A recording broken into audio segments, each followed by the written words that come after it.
Steeler Nation, what is going on? On today's episode, I just want to talk to you guys about Caleb Johnson, the running back from Iowa. And I just want to tell you guys why I think this is going to be a home run of a draft selection. I think this will be a great pick because he's a perfect scheme fit for Arthur Smith's outside running zone. To elaborate, this means that Caleb Johnson's patience and explosiveness will really help him in the scheme. And he's also been outplaying Jaylen Warren thus far in training camp. So although he won't be the starting running back, as time goes on, in like that week 6 to 9 range, he will definitely become the starting running back, at least in my eyes. And I think that's just an obvious claim because, he's just an absolute baller, and he'll be the future running back for this organization. And I'm also calling him a secret weapon here because he was a third-round pick. Remember, third round. That means that every team, or most teams, had at least 3 chances to take him.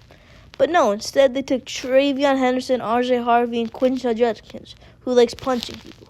And I think that's absolutely ridiculous because the only 2 halfbacks in this draft class who were better were Omarion Hampton and Ashton Jeanty. And those were both first-round picks, and it just would have been a bad value to take them there. So this just shows how that people are sleeping on him, and he's going to show everybody wrong by winning Offensive Rookie of the Year. That might just be my opinion, but I think that's the truth of the matter. And I haven't even touched upon how great of not only a leader he is, which he's a great one. He's a great culture fit. He's a good character. He's not one of those George Pickens, Antonio Brown types. He's also a good blocker from what I've seen. Not great. He's not a great blocker. Jaylen Warren is a better blocker, but he's solid in that range. He's got good speed. Don't look at the 40-yard dash because there's no pads on it. It's a very different scenario over there. But what really is great about him is his power, his strength. Not necessarily the bench press. I'm not even talking about that. I'm just talking about on the football field. He will run you over, stiff arm you. He will do whatever he has to do to get even that extra 1 yard. And that's the kind of players the Steelers need. This was the organization built on grit back in the 70s when they won all 4 of their Super Bowls back in that time.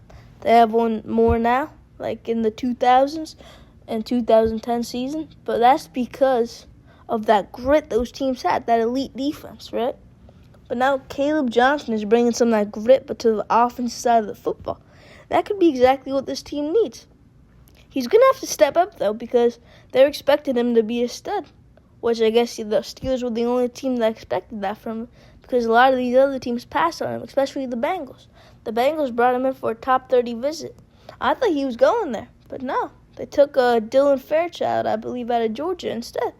They picked the offensive lineman instead of Caleb Johnson. And now when Caleb Johnson plays the Cincinnati Bengals 2 times, as he said, that's the one team he wants to absolutely pound right in the mouth.